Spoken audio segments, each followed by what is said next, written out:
교재 79페이지입니다. 아브넬이 죽은 뒤 사울의 집안은 급격하게 약해져 갑니다. 사울의 아들 이스보셋에게 2명의 지휘관이 있었는데 이들이 배신을 하여 이스보셋이 낮잠을 잘 때를 노려 죽입니다. 그들은 곧 이스보셋의 머리를 가지고 다윗을 찾아가 사울 집안에 여호와께서 내리시는 형벌을 자신들이 집행했다고 보고합니다. 그러나 다윗은 원수를 갚는 것이 자신에게 있지 않다고 말하며 오직 하나님께 모든 것을 맡긴다고 고백합니다. 그리고 비열한 살인을 저지른 2명의 군 지휘관 레갑과 바하나를 그 죄에 따라 처형합니다. 지금 우리가 계속해서 보고 있는 사무엘하 말씀은 이 사울 왕의 죽음으로부터 시작합니다. 그래서 이제 사무엘하의 말씀은 사울이 죽고 점점 하나님께서 다윗을 들어 쓰셔서 위대한 왕으로 만드시는 그런 과정이 쭉 소개가 되어 있죠. 그래서 1장에 사울이 죽고 그 다음에 어제 아브넬이 죽고 오늘 또 사울의 아들 이스보셋이 처참하게 신하들에 의해서 죽어가는 장면, 그리고 다윗은 점점 하나님께서 들어 쓰시는 장면이 등장합니다. 그러니까 어제 3장에서는 사울 왕의 아들 이스보셋이 이스라엘의 왕이 되었죠. 그런데 이 이스보셋이 오늘 본문에 보면 신하들에 의해서 죽게 되죠. 자, 오늘 본문 말씀을 잠시 한번 생각을 해보겠습니다. 자, 먼저 4장 1절 말씀, 자, 함께 한번 읽어봅니다. 시작. 사울의 아들 이스보셋은 아브넬이 헤브론에서 죽었다 함을 듣고 손에 맥이 풀렸고 온 이스라엘이 놀라니라. 자, 이스보셋이 사울 왕의 아들이니까 지금 이제 이스라엘의 왕입니다. 그런데 그 이스보셋이 1절 말씀에 방금 보니까 아브넬이 죽었다 하는 걸 듣고는 충격을 받습니다. 손에 맥이 풀렸다. 이건 무슨 말이냐면 이 이스보셋이 누구보다 아브넬을 의지했다 하는 것이죠. 자기가 가장 신임하는 가장 실권을 가진 군대 장관인 아브넬이 죽게 되자 야, 큰일 났다. 이렇게 되면 앞으로 내가 이 나라를 다스리는데 가장 큰 힘이 되는 사람이 죽었으니 이 일을 어떻게 하나. 인간적인 걱정이 앞서게 됩니다. 그리고 2절 말씀에 보면 군 지휘관 2사람이 있었는데 바하나와 레갑입니다. 그런데 이 2사람이 6절 말씀으로 넘어가면 레갑과 바하나가 그의 배를 찌르고 도망하였다. 이스보셋을 죽입니다. 그 이스보셋 입장에서는 아버지를 뒤이어서 왕이 됐는데 믿었던 군대 장관 아브넬이 죽고 두 자신의 가장 충성을 해야 되는 2 군대 장관에 의해서 자기도 죽게 되는 결과가 생깁니다. 자, 여러분, 이스보셋이 왜 이렇게 죽게 되었을까요? 왜 이렇게 비참한 최후를 맞이하게 되었을까? 그 이유는 하나님을 의지하지 않았기 때문입니다. 그래서 첫 번째 오늘 본문에서 이스보셋을 통해서 얻는 교훈은 범사의 하나님을 의지하게 하소서 하는 기도가 필요한 것이죠. 여러분, 이스보셋이 왕이 되었다. 그러면 1절 말씀이 어떻게 기술되는 게 가장 자연스럽겠습니까? 이스보셋은 그의 아버지 사울과 같지 않아서 하나님 앞에 간절히 매달리는 자였더라.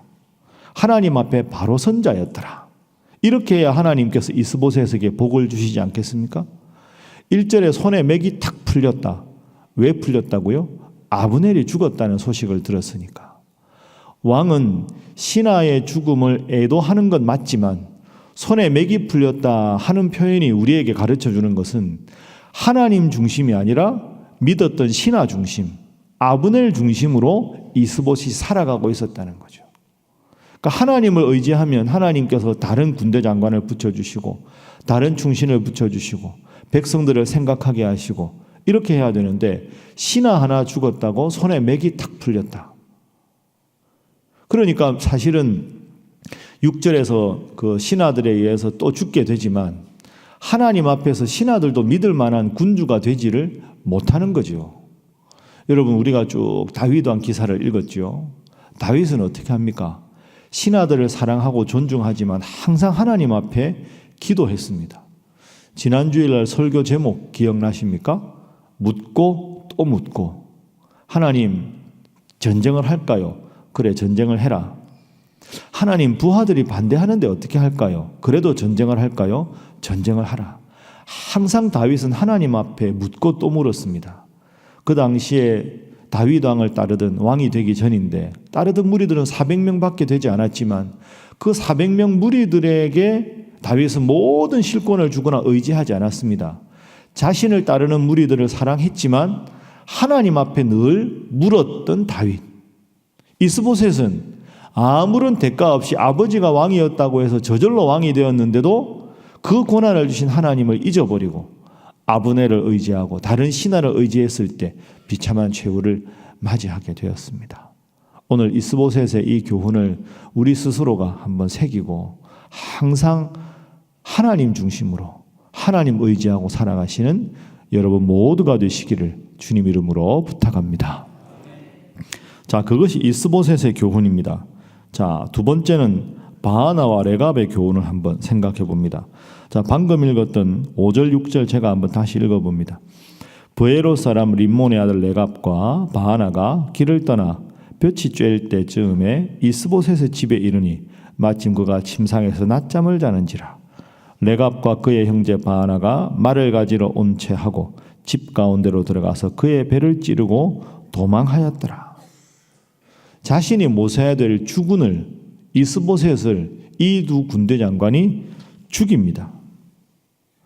쿠데타를 일으킨 거죠. 반역을 일으킨 겁니다. 있을 수 없는 일이지요.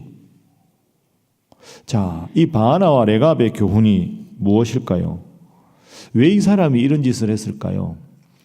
하나님의 뜻보다 자신의 이익을 먼저 앞세운 사람들입니다. 이게 두 번째 교훈입니다. 바하나와 레갑을 통해서 우리가 받을 수 있는 교훈은 항상 하나님의 뜻을 물어야 하는데 내 이익을 쫓아간 사람, 결국 이 두 사람도 다윗에 의해서 죽게 되지요.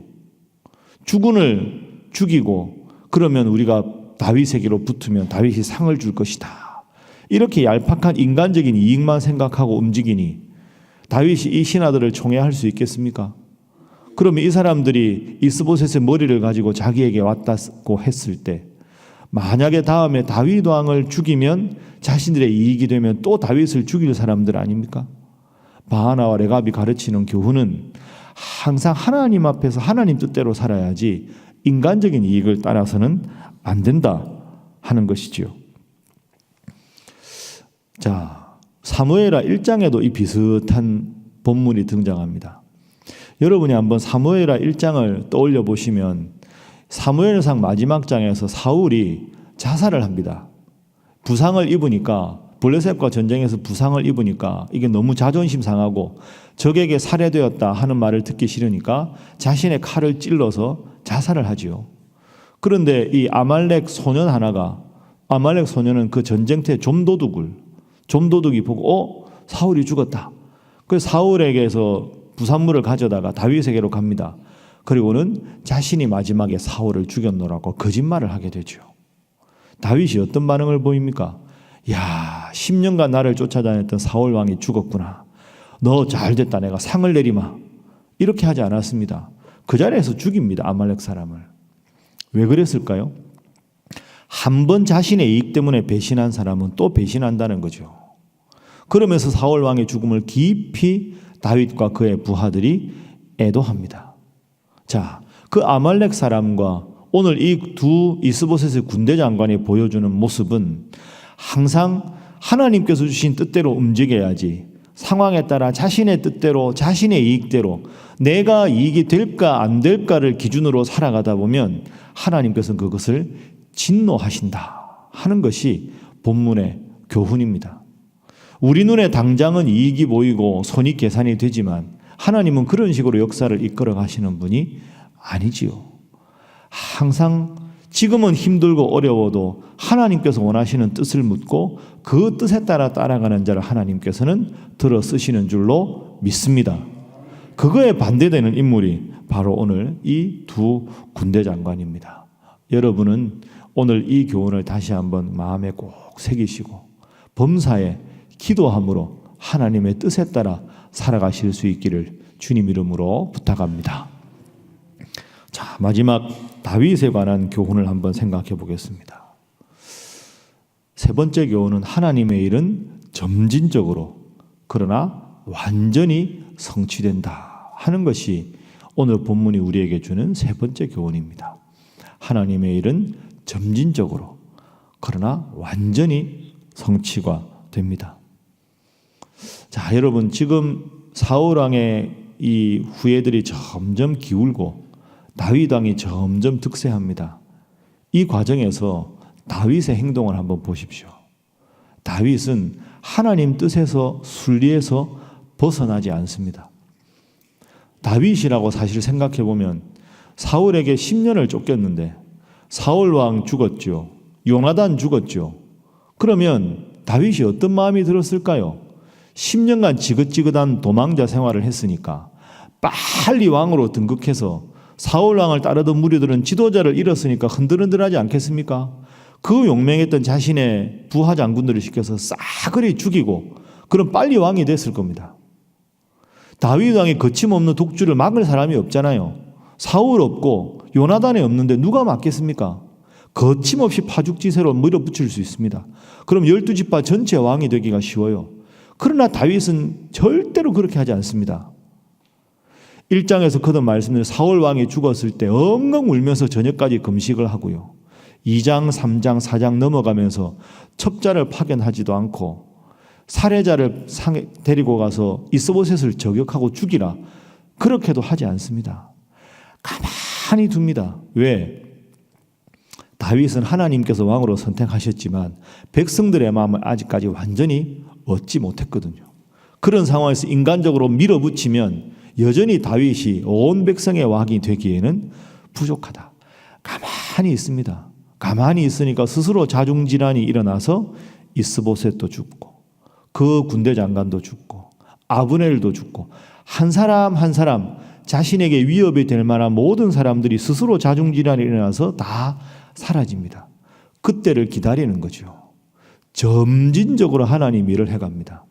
그래서 다윗이 왕이 되었을 때 모두가 다윗을 왕으로 존중하고 따랐을 때 이스라엘 역사상 가장 위대한 왕이 될 수가 있었던 것이죠. 여러분, 오늘 우리도 비슷합니다. 여러분도 때로는 여러분의 시간표가 있고 계획표가 있습니다. 내 계획표대로 모든 게 촥촥촥 진행되면 모든 게 좋아질 것 같습니다. 모든 게 딱딱 맞아 떨어질 것 같아요. 그러나 하나님은 그렇게 하시지 않았습니다. 다윗은 그렇게 하지 않았죠. 하나님의 뜻에 따라 하나님의 순리대로 점진적으로 그러나 하나하나 그런 과정을 거쳐서 완벽한 다윗 왕국이 설 수 있도록 하나님 섭리하셨고 그 섭리를 하나님의 뜻에 따라 기다릴 줄 아는 인물이 바로 다윗이었습니다. 하나님 앞에서 내 계획과 어긋나더라도 그 상황에서도 하나님을 믿고 따를 수 있는 능력. 자, 그럼 마지막으로 이걸 한번 생각해 보죠. 어떻게 다윗은 기다릴 수 있었을까요?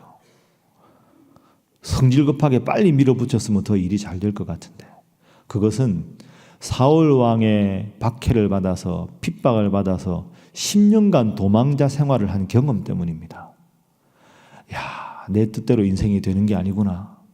내가 이곳에서 사울 왕을 죽일 수 있었는데 그만뒀으니 이제는 끝나겠지. 이제는 끝나겠지. 아닙니다. 그 도망자 세월이 10년이라니까요. 그 10년간 다윗이 철저하게 훈련받은 건 내 계획대로 내 시간표대로 인생이 되는 게 아니구나. 하나님이 길을 열어주시는 만큼만 가고 또 하나님 보여주시는 만큼만 가고 기다리고 그러면 결국 하나님께서 하나님의 시간표에 따라 모든 것을 완성해 주시는구나. 그것을 기다릴 줄 아는 믿음, 여전히 하나님이 나를 지켜주신다는 믿음 때문에 이렇게 기다릴 수가 있었습니다.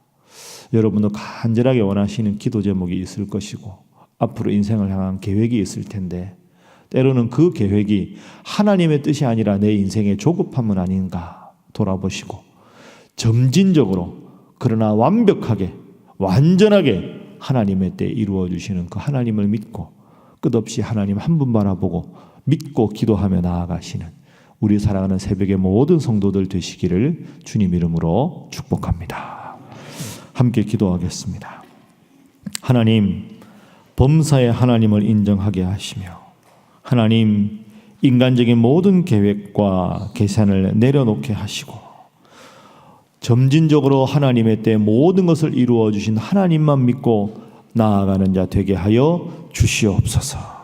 하나님, 그런 우리 성도들, 우리 신일교회, 우리 사랑하는 조국 대한민국, 우리 사랑하는 북녘의 동포들, 그리고 우리 선교사님들과 이분들의 모든 사역을 위하여 주님 앞에 기도하겠습니다. 주여 믿습니다. 주여 믿습니다. 주여 믿습니다.